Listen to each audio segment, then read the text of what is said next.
Good evening, ladies and gentlemen. My name is Sebastian Canamella. I'm with the Connecticut Department of Transportation, and I will serve as the project manager for the I-91, I-691, and Route 15 Interchange Improvements project. This project will take place in the cities of Meriden and Middletown. This is the virtual public scoping meeting for the Interchange project. I would like to bring to everyone's attention the project email address dotproject.ect0079-0240@ct.gov. The phone number is 860-944-1111, and the project webpage, which is portal//portal/portal/PORTAL.ct.gov/DOT79-240, shown at the bottom of the slide. These resources are available for the public to contact the department. Here's the agenda for tonight's meeting.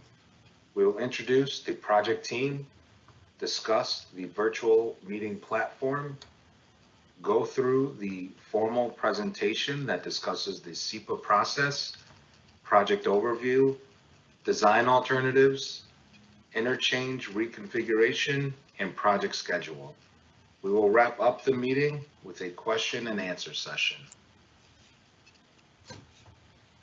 Here is the project team. Once again, I'm Sebastian Canamella.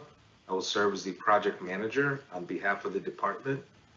We also have Kevin Fleming from the Office of Environmental Planning, who is responsible for the SEPA coordination, Sajjad Alam, the project manager from Parsons, who will be the prime designer of the project, as well as Antonio Margiata, the project manager from GM2, who will serve as the sub-consultant on the project.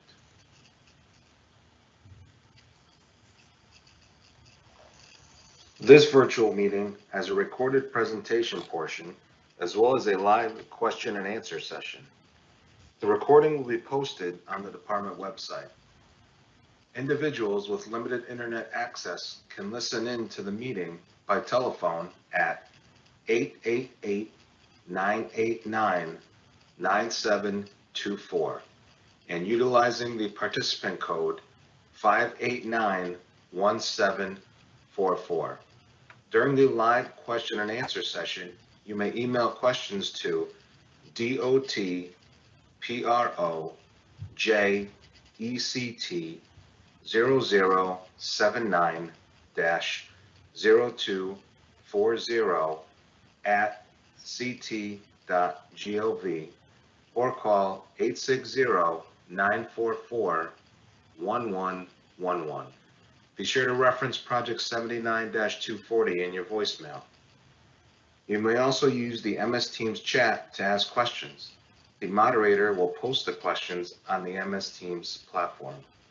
If you are unable to post questions tonight, you have until October 23rd until the session ends.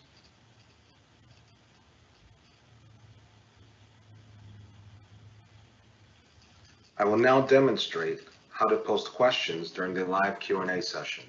Attendees can click on the question mark that shows the live Q&A event. Select My Questions. Next, you type your question, and you also have the option of typing your name or posting as anonymous. Once you have finished your question, click Send or press Enter. The question will then show up in the chat box. The featured section will show all of the questions answered, as well as any postings and announcements. I will now turn it over to Sajjad Alam from Parsons to begin the formal presentation.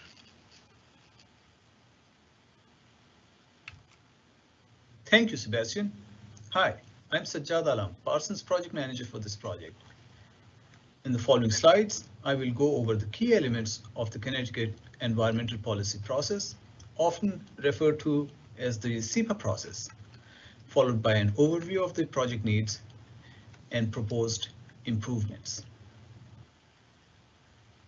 The purpose of SEPA is to identify and evaluate the impacts of proposed state actions that could have the potential to significantly impact the environment. This evaluation enables the state agency proposing or funding a project to judge the appropriateness of proceeding with the actions in light of its environmental impacts. The process also provides opportunity for public review and comment through an early public scoping process.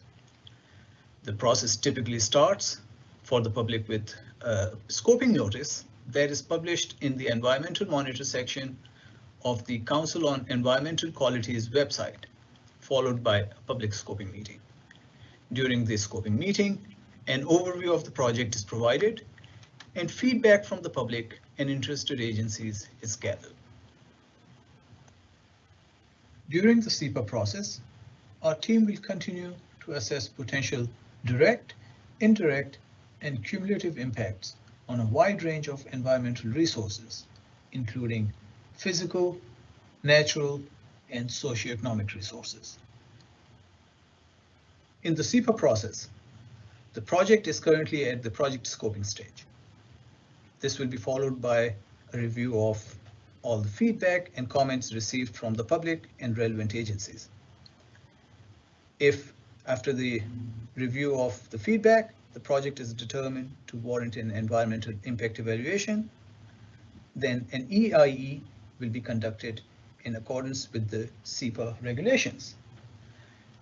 Determination of that assessment and responses to comments will be published on the Environmental Monitor section of the Council on Environmental Quality website. The project consists of 3 highway corridors. Approximately 5 miles section of I-91 from Wallingford town limit to the Middletown rest area.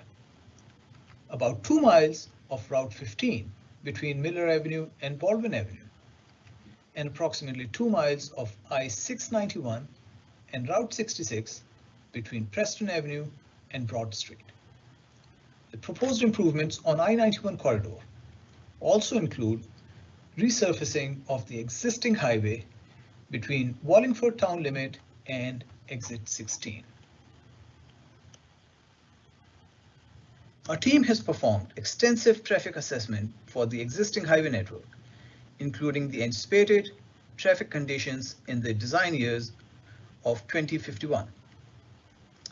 This map summarizes crash rates by roadway segments within the project limits. The summary is based on crash data from years 2014 through 2017. The segments in green indicate relatively lower crash rates, while red color represents high crash rates. Please note that in this map and several subsequent maps in this presentation, north is oriented to the right and west is pointing up. Traffic assessment shows high crash rates for Route 15 north between Paddock Avenue Bridge and exit 68W toward I-691 west, as well as I-91 south between exits 17 and 18. I-691 east approaching exit 11 to I-91 north also experiences high number of crashes.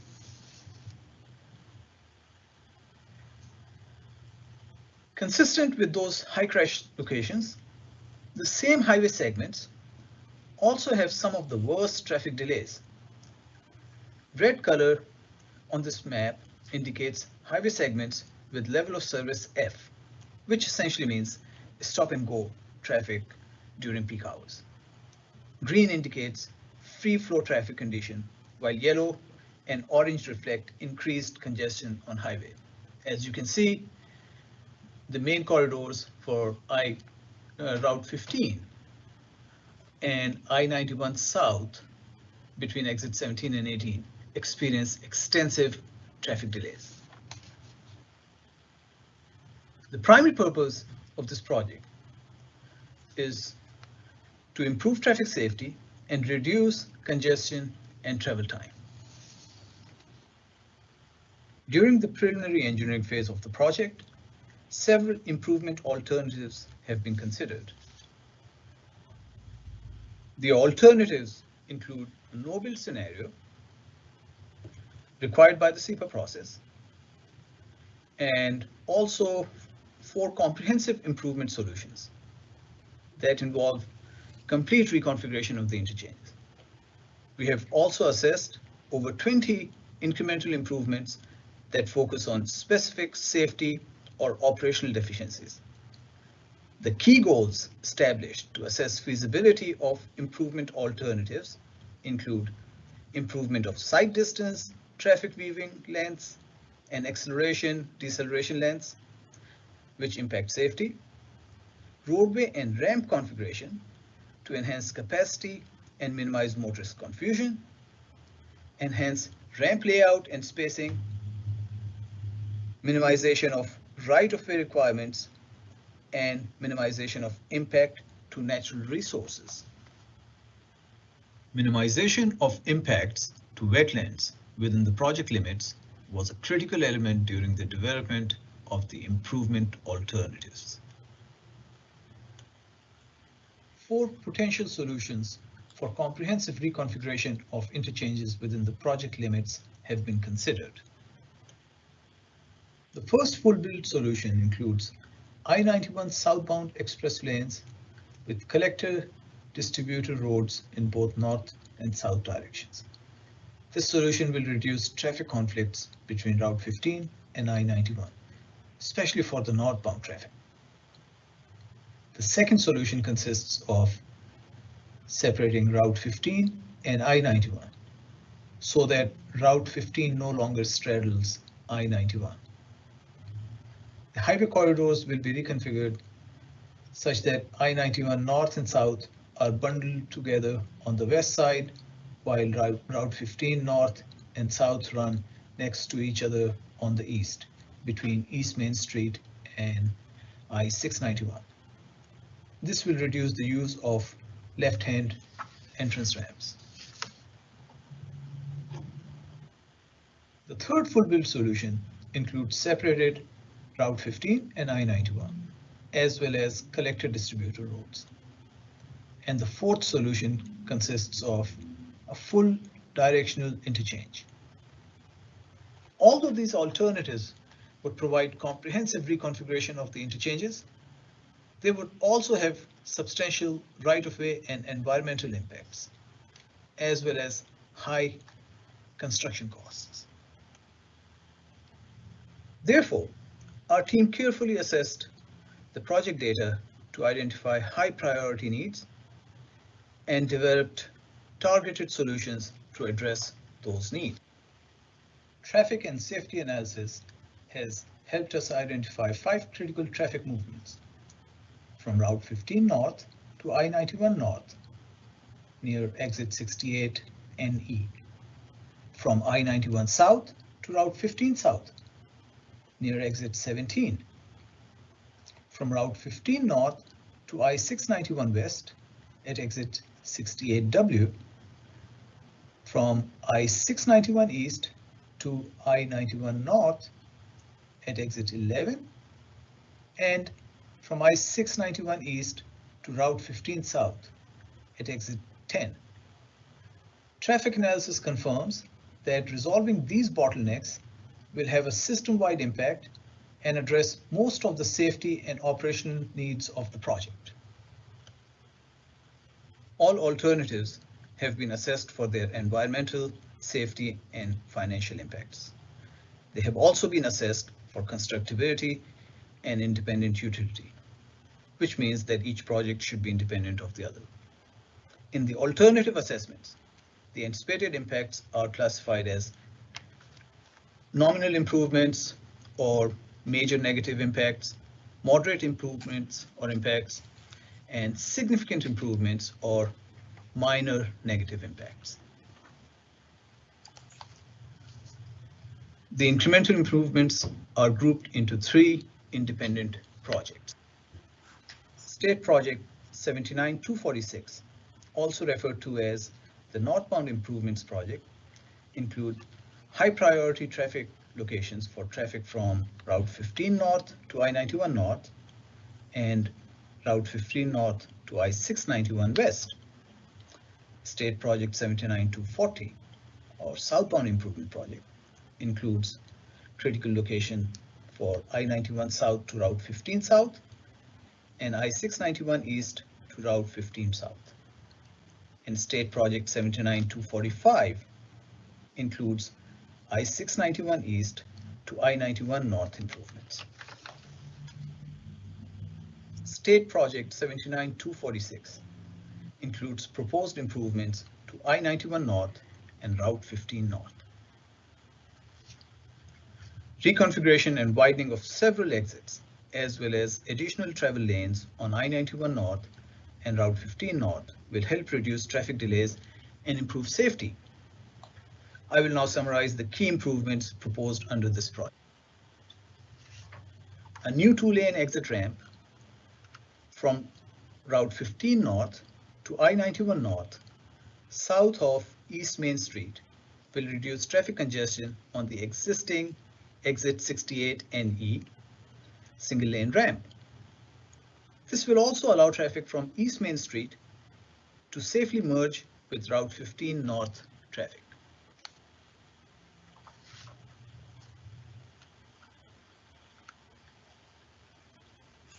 The existing exit 16 from I-91 North will be upgraded to a 2-lane exit ramp for traffic from I-91 North to Route 15 North and East Main Street. 2 lanes of traffic from I-91 North will merge from the right with 2 lanes of Route 15 North traffic, ensuring improved safety of traffic on Route 15.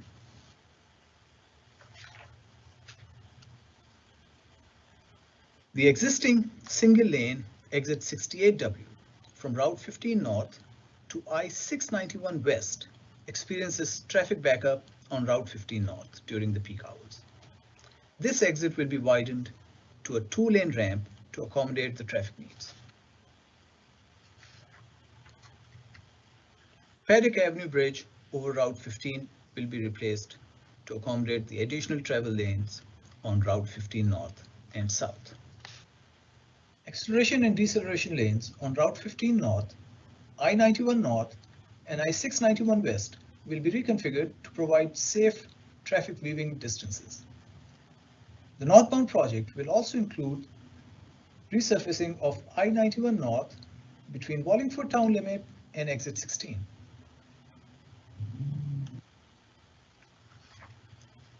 Improvements to I-91 South and Route 15 South are included in State Project 79240. The proposed southbound improvements will enhance traffic safety and reduce traffic congestion on I-91 South and Route 15 South. A new 2-lane exit ramp from Route 15 South to I-91 South will reduce traffic congestion on existing exit 67 on Route 15 South. Some impacts to existing wetland and watercourses are anticipated because of this new ramp. The proposed ramp will be designed to minimize these impacts. The southbound project also includes resurfacing of I-91 South from this ramp to the Wallingford town limit. A new 2-lane exit ramp from Route 15 South to I-91 South will reduce traffic congestion on existing exit 67 on Route 15 South. Some impacts to existing wetland and watercourses are anticipated because of this new ramp. The proposed ramp will be designed to minimize these impacts. The southbound project also includes resurfacing of I-91 South from this ramp to the Wallingford town limit. The existing single-lane exit 10 ramp from I-691 East to Route 15 South and I-91 South will be widened to 2 lanes. The existing single-lane exit 18 from I-91 South to I-691 West will also be widened to a 2-lane ramp.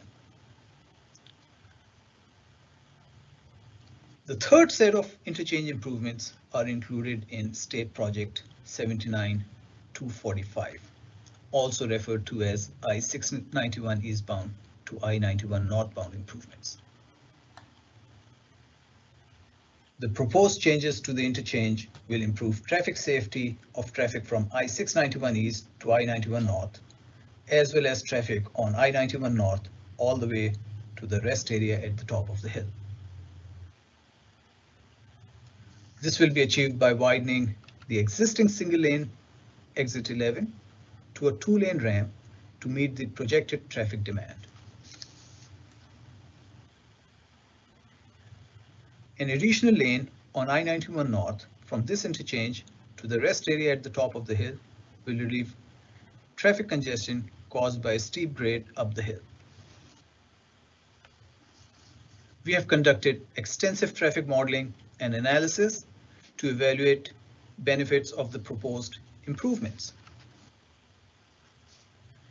As we had seen earlier in this presentation, without any improvements, the existing interchange will continue to experience severe traffic delays and congestion.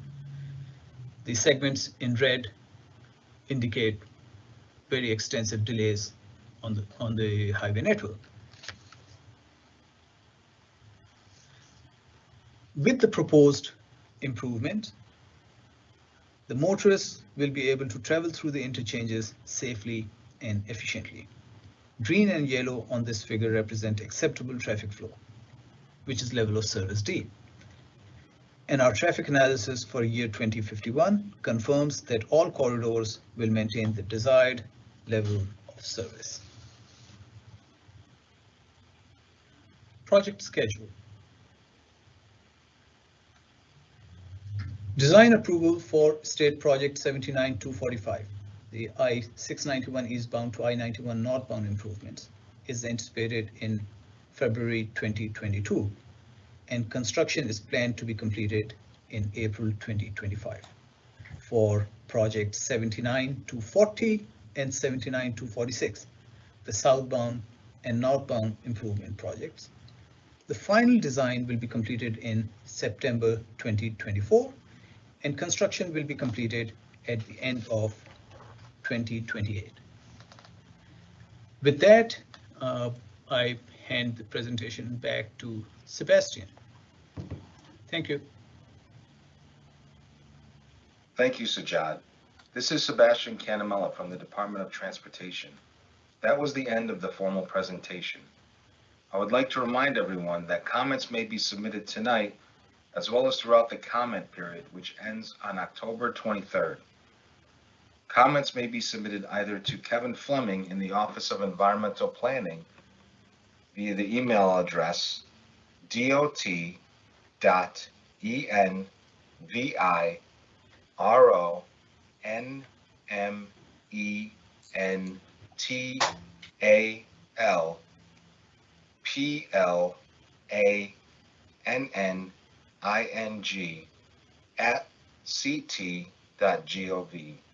or the project's email address, which is dotpect0079-0240@ct.gov, which is accessible through the project website. The recording will be made available on the department's website at https://ctdot.gov/LIBRARY. Also, please take a few moments after the meeting to fill out our survey, which is located at https://www.surveymonkey.com/r//j. We will now begin the question and answer session. Please use the available contact options to submit questions, either through MS Teams, the project email address, project webpage, or telephone. Thank you. Good evening, everyone. Once again, this is Sebastian Canamella. I'm the project manager with the Department of Transportation, and we will be holding our live question and answer session.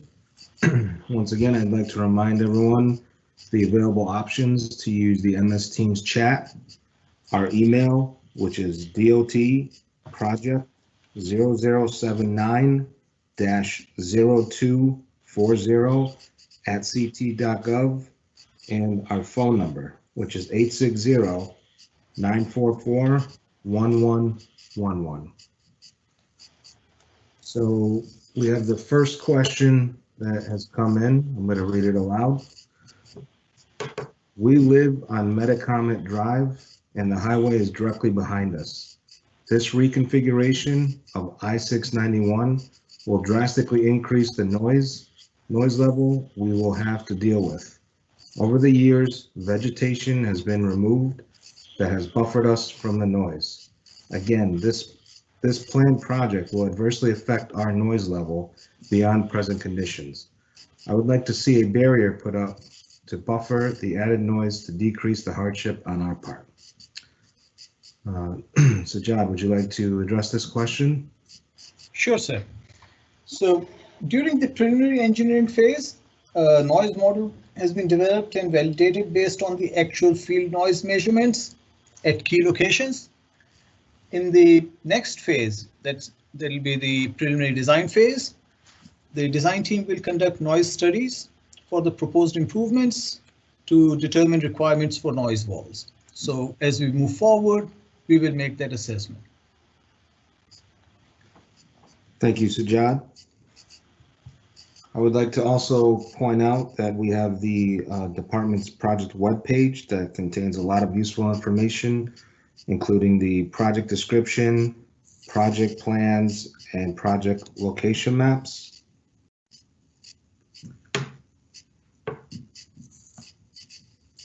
So if anyone would like to ask questions, we will be here to answer any questions. And I would also like to point out that if you don't have time to submit any questions tonight, you always have until the end of the comment period, which is October 23rd. I'd also like to kindly request that after the meeting, if you would kindly fill out a short survey for the department. Any attendees, the website is www.surveymonkey.com/r/JF3TAHJ. So another question that has come in, when does the first project start? So John, would you like to address that question? Yeah, the first project is going to be 79-245, I-691, eastbound to I-91 northbound improvement. The design approval will be in February 2022, and procurement will start again in February 2022. We anticipate the actual construction work to start towards the fall of 2022. Thank you, Sajjad. I'd also like to point out that as far as the tree clearing and the noise from the highway, we've received some other comments as well through our email and also our voice line that's available. So once again, feel free if you'd like to submit any questions regarding the project, whether it's through the project email, which is dotproject 0079-0240@ct.gov, or you may also call up 860-944-1111 and leave a voicemail, and we'll get back to you as soon as possible. Once again, I'd like to remind everyone that the project webpage is up and running. It has plenty of useful information, project descriptions, project plans, as well as the full build project, because this project is actually broken up into 3 separate projects, but we also have plans that show what the area is going to look like once all 3 are completed.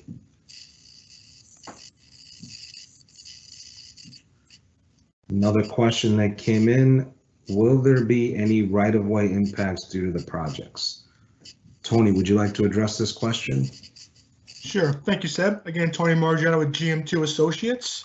Our first goal is to avoid any impacts at all and minimize if we must. So we are in early engineering. We're in preliminary engineering phase at this point. We'll be starting preliminary design. Once we complete preliminary design, we'll have a public informational meeting at the conclusion at the PD, and we'll have more defined impacts, right-of-way impacts to discuss. At this early phase, at this preliminary design phase, we're anticipating 2 potential impacts on the screen here. Hopefully you can see it. Again, north and south is running to the right, where right is to Hartford, to the left is south towards New Haven, and East Main Street is up and down here shown in gray. There is a potential impact to 956 East Main Street at the now formerly Community Economic Development, mostly associated at the southeast corner, associated with the proposed off-ramp to 91 South. Again, this is a potential temporary easement and some temporary drainage, as well as some potential impacts at that corner. The second potential impact, as I move along here, is associated at 120 Bar Road.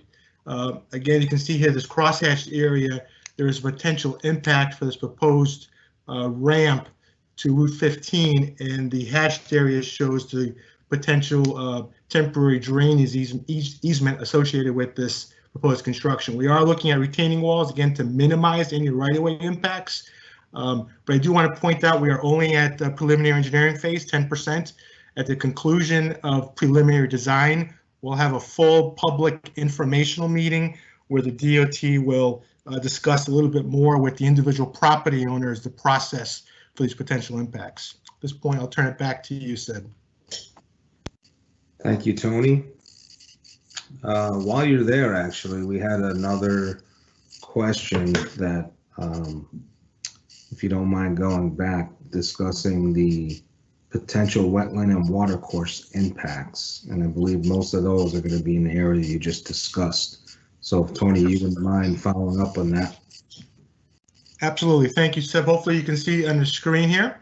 Again, so the wetlands shown here in pink.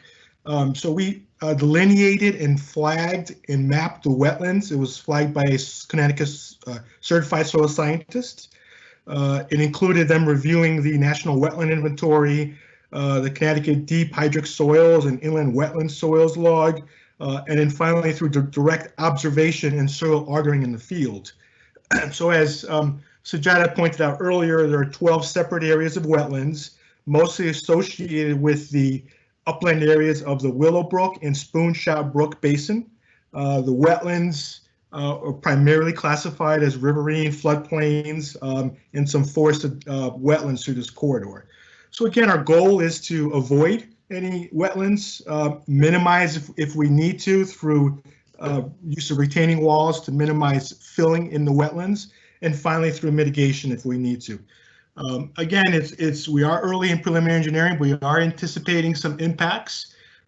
Primarily, the largest impact is associated with the proposed off-ramp from Route 15 to 91 southbound, and then this is in the infield area of the existing East Main Street on-ramps. East Main Street and 91. So there's some potential impacts there. Again, that's the greatest impact of the project.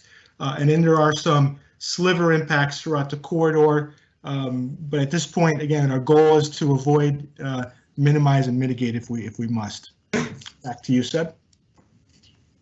Thank you, Tony. Once again, I'd like to remind any of the attendees, if you would kindly fill out the short survey at www.surveymonkey.com/r/JF3T8HJ. A couple of more questions have come in that have to do with safety. The first one is the left exit on I-691 eastbound to I-91 northbound provides safety concerns. An additional questions similar to that is, can you comment on the safety concerns regarding the I-691 eastbound left exit to I-91 northbound as slow-moving traffic on I-691 eastbound needs to shift from the slow right lanes to the higher speed left lanes? So Jad, would you mind answering those questions, please? Sure, Seb. Tony, if you could put the map on for that location. So we are talking about this location, and if you zoom in, Tony, so the reconfiguration of this exit will include 2 exit lanes on the left and 1 through lane that will continue to Route 66. That will facilitate the channelization of traffic, minimize the weaving and safety concerns. We have performed a safety assessment of this exit, and our studies show that this channelization and widening of the exit and single lane for traffic continuing to Route 66 will address those concerns. Thank you very much, Sajad. I'd like to just remind everyone, if you have any questions, you can submit them through the MS Teams chat platform, email, and phone. Another question came in regarding meeting in person. The question is, can we meet with someone in person before October 23rd to review the maps in order to make sure we fully understand the physical impact, such as right-of-way, taking of a piece of property, etc., on a specific property? If you would kindly submit an email to the department with your contact information, we can definitely follow up after the meeting with everything that's going on. It may be difficult to meet in person, but there are other forms of communication where we can certainly discuss the project. But I'd also like to remind everyone that we're just beginning the preliminary design phase, and there will be stakeholder meetings and additional public information meeting. This is specifically just to discuss the public scoping part of it, but we will have another formal public informational meeting where everyone will be able to attend. So I'd just like to point that out to everyone.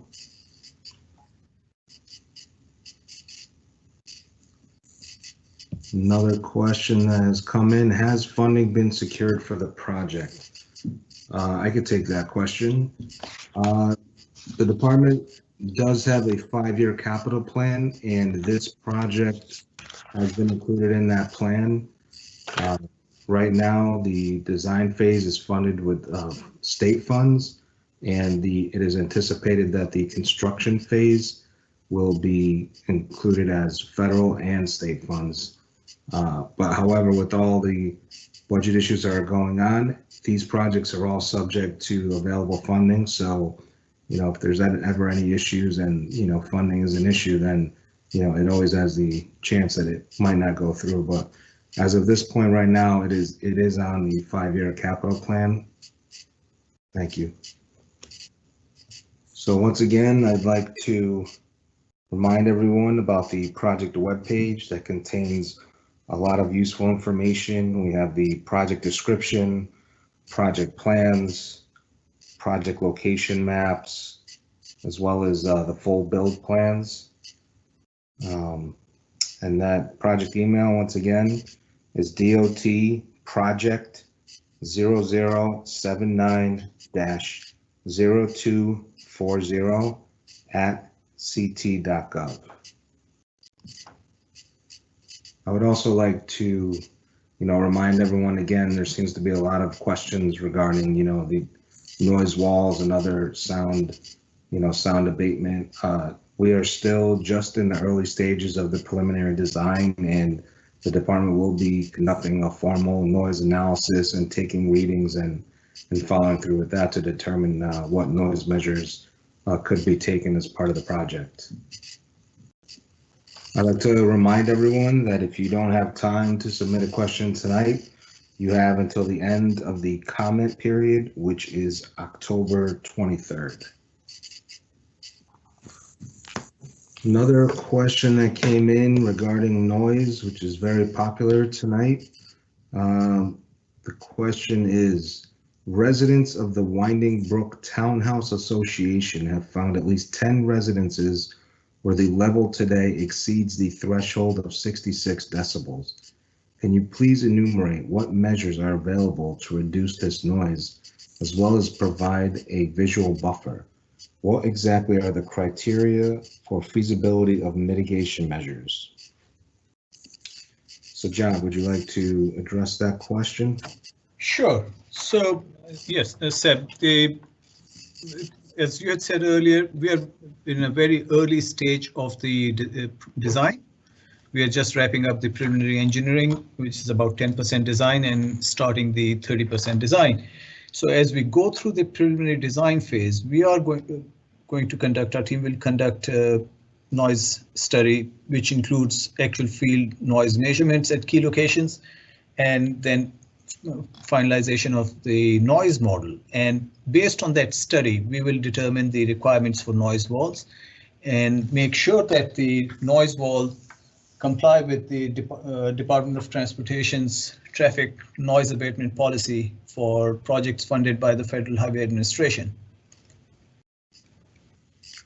Thank you. So John, another question that came in is the added capacity, 2 lanes, to the I-91 southbound exit ramp to 691 west, and also expanding to 2 lanes for the ramp to 691 west from 91 and 15 north seems to create more issues when merging with 691 west traffic. Will ITS infrastructure be added in this area? I can definitely speak to the ITS infrastructure. Currently, the department is in the process of constructing a new IMS system, and that system will be incorporated into this particular design. So there is coordination between that project and this project. But once again, I'd like to remind everyone that we're in the very early stages of the design at this point, and there will be another formal public informational meeting at approximately the 30% stage, where any comments and any public input are definitely welcome. I'd like to remind everyone the phone number if you would like to call in a question. The number again is 860-944-1111. And also, we'd also like to remind you, if you can kindly fill out the survey after the meeting.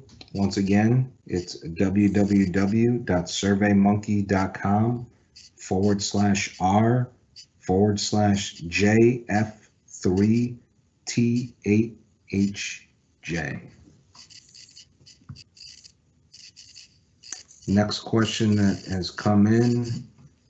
The fill line shown on the north side of the 91 South 691 West ramp indicates that further vegetation removal will take place adjacent to Winding Brook townhouses. Will this vegetation be replaced? How does the department address privacy issues and historically our property has had no view of the highway. So Job, would you like to address this question? Yes, sure, sir. So during the design, we will make every effort possible to minimize the impact to the environment. That's one of our priority for this project. Nevertheless, some removal of vegetation is unavoidable, and we will look into how we can minimize those that impact. Please note that all impacts, any impact around this location will be within the highway right-of-way, and we are not seeking any additional right-of-way. Thank you, Sajjad. Once again, I'd like to direct everyone to the project webpage that has a lot of useful information. It's got the project description, project plans, individual project plans, as well as the full build plans. And also the email address is also there, which once again, it is dotproject007-0240@ct.gov.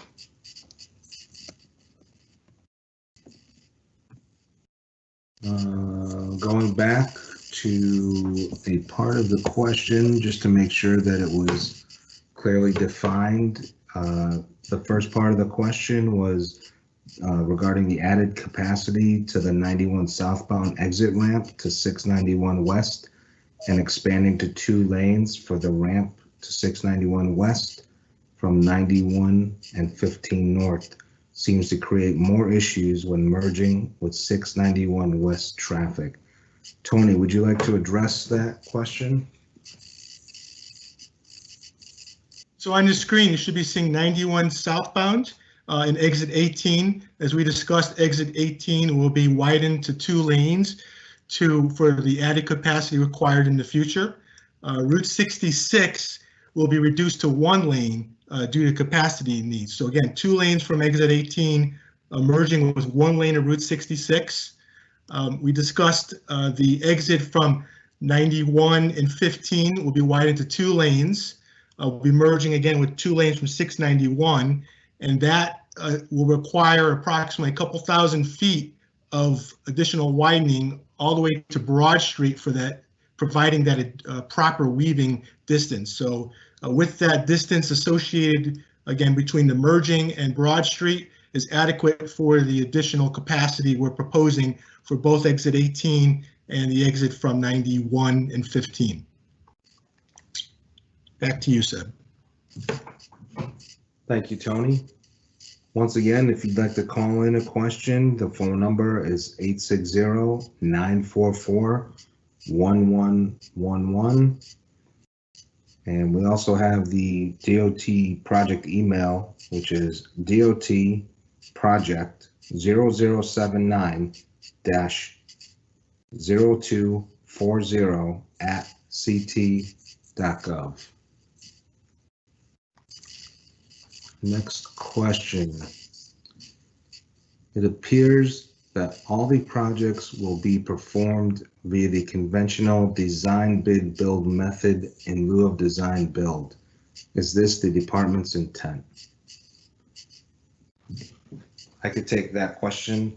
Right now, the first project, which is 79-245, which is the I-691 eastbound ramp to I-91 northbound, is anticipated to be a design build project, while the other 2 projects, 79-240 and 79-246, are anticipated to be a formal design bid build project at this time. But as everything goes on, we can review the best available options for the department. Once again, I'd like to remind everyone, if you can't submit your comment tonight, you have until the end of the comment period, which is October 23rd.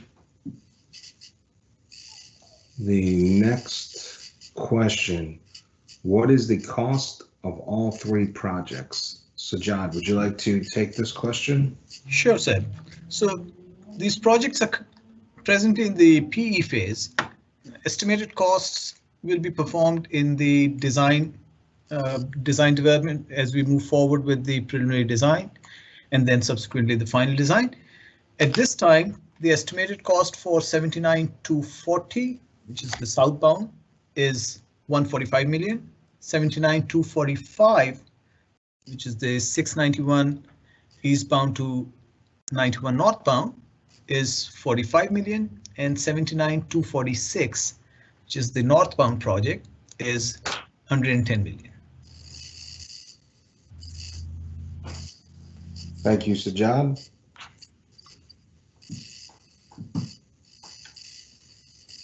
Once again, we'd like to thank everyone for all their feedback and all of the comments. And if we don't get to your comments tonight, do not worry. We will be reviewing the project email address as well as the phone voicemail. And we will get back to you at some point if we have not addressed your comments adequately. Once again, the department would like to remind everyone if they can fill out the survey on SurveyMonkey. The address is www.surveymonkey.com/r/JF3THJ. Another question has come in regarding the construction dates. So, Jad, would you like to review and go over the construction dates once again for each of the projects?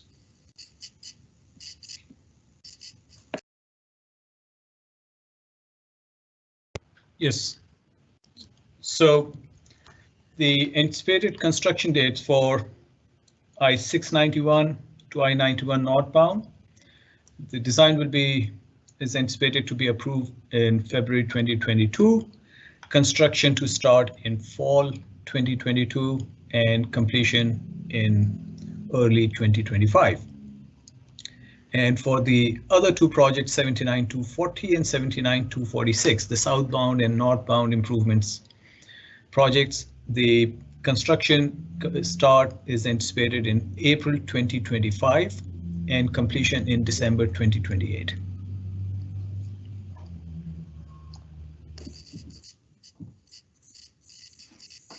Thank you, Sajad. Once again, I'd like to remind everyone of the project webpage where we have the project description, project plans, project location maps, as well as the project email.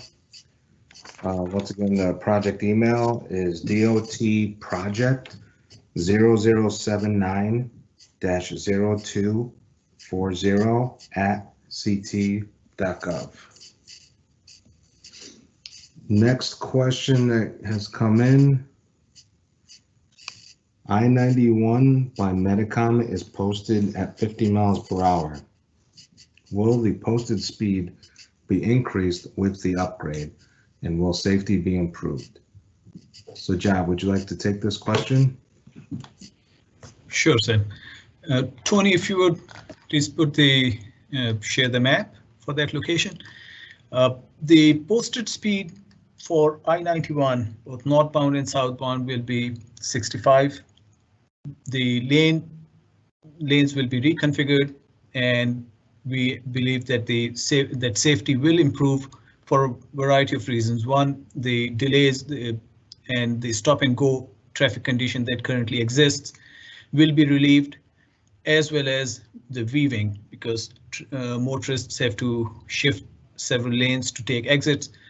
Those concerns will be again addressed because of better channelization of traffic. So our studies show that safety will improve and traffic flow will be much smoother. Thank you, Sajad. Once again, I'd like to remind everyone, if you cannot submit your questions or comments, you have until the end of the comment period, which is October 23rd. Next question that has come in, is the project going to be done on state land or is property going to be taken over? Tony, would you like to address this question? Sure, Seb, thank you. So as the project's going to be primarily confined to 91, 691, and 15 corridor. As mentioned earlier, the only impacts we anticipate will be at potentially the East Main Street 956 East Main Street, and potentially at 120 Bar Road. Again, we're early on in preliminary engineering, and those potential impacts will be refined during preliminary design. After preliminary design, we'll have a public informational meeting where we'll discuss with the property owners more defined impacts, but primarily we are confined to the 91-15 corridor. No significant right-of-way impacts are anticipated other than the temporary drainage easements that we discussed for those two properties. And if you can see those at 956 East Main Street, again, a potential filling of that behind that property for the drainage, as well as the 120 Bar Road defined here by this line here. So again, minor right-of-way impacts for those two properties only. Back to you, Seb. Thank you, Tony. Another question that has come in, will there be any issues for emergency personnel to access through construction activities? Sajjad, would you like to address that question? Sure, Sid. So all emergency operations will be coordinated through the contractor and the city. Again, at this point, we do not anticipate any major concerns, but there'll be ongoing coordination throughout the design phase and construction phase. Thank you, Sajjad. I'd also like to remind everyone that's viewing on YouTube that below the video is the survey link. And also just a reminder, if you cannot submit your questions by tonight, you have until the end of the comment period, which is October 23rd. If you would like to call in a question, the phone number is 860-944-1111. Once again, if you can kindly fill out the survey after the meeting, the address is www.surveymmonkey.com/r/JF3T8HJ. Next question that has come in, any improvements for pedestrians, bicyclists included? Tony, can you take that question? Absolutely, Seb. So DOT policy is to comply with complete streets in accordance with the general statutes. So DOT policy is to consider the needs of all users and abilities, specifically including pedestrians and bicyclists in our planning, programming, design, and construction activities. So our proposed improvements under this project are, again, primarily confined to the 91, 691, and Route 15 corridor. However, there are some local roads that will be matched into at the transitions, in particular the Paddock Avenue Bridge. So we will coordinate with the city and local stakeholders regarding incorporating any ped and bike combinations that would be required for this particular one. But again, there are no major improvements or impacts to the local roads other than the Paddock Avenue Bridge, which will provide some coordination with local stakeholders in the city in terms of what that cross-section of that bridge will look like. Back to you, Seb. And I want to mention one thing. We did complete the ConnDOT Bike and Ped Travel Needs Assessment Form, which will help us make decisions in the future in terms of the needs and extents of the bike and peds features for the overall corridor. But we are primarily focused on very limited local road impacts. Back to you, Seb. Thank you, Tony. Once again, we'd like to remind everyone and thank them for all of their feedback and let them know that all of your comments will be taken into account. And as I said, during the preliminary design stage of the project, we will be having a formal public information meeting where the public can attend and provide their input as well. And that would be at the 30% stage. Once again, if I could direct you to the project webpage, it has a lot of good, useful information. We have the project description, project plans, as well as project location maps, and the project email, which is DOT project 0079-0240@ct.gov. Next question that has come up, will there be any lane closures? So Jad, would you like to address that question? Sure, Sam. So we do not anticipate any lane closures at this time. However, a full traffic analysis will be performed during the preliminary design phase to evaluate the limits of operations. This will determine whether lane closure is allowed during off-peak. Furthermore, some existing ramps may not have enough width during paving operations and may require temporary closure. But we do not anticipate any long-term lane closures. Thank you, Sajjad. Once again, feel free to submit your questions either through the MS Teams platform, project email, or the phone line. Once again, the phone number is 860-944-1111. And we also ask that you kindly fill out the survey once the presentation's over. That's at www.surveymonkey.com/R/JF3T8HJ. And I'd also like to remind everyone that this recording will be available on the department's website, as well as any other virtual meetings that are held. Once again, we'd like to thank everyone for providing their feedback. All comments are taken into account, and as I mentioned previously, if your comment doesn't get addressed tonight, it will be addressed as soon as possible. There are, available options like email and voicemail that we will be going through in case your question didn't get addressed here. Please provide your contact info and we will definitely get back to you with a response. So at this point, I would like to formally close the presentation and thank everyone for their attendance and their participation. And once again, feel free to visit the project webpage that has a lot of great information, project description, project plans, location maps, as well as the project email. And feel free to visit the department website that has a lot of great virtual information. And this recording will be posted on there as well.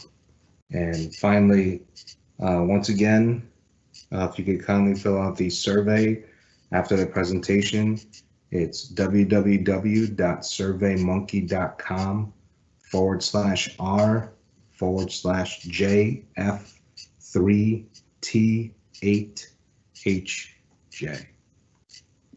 So thank you, everyone. Have a great night.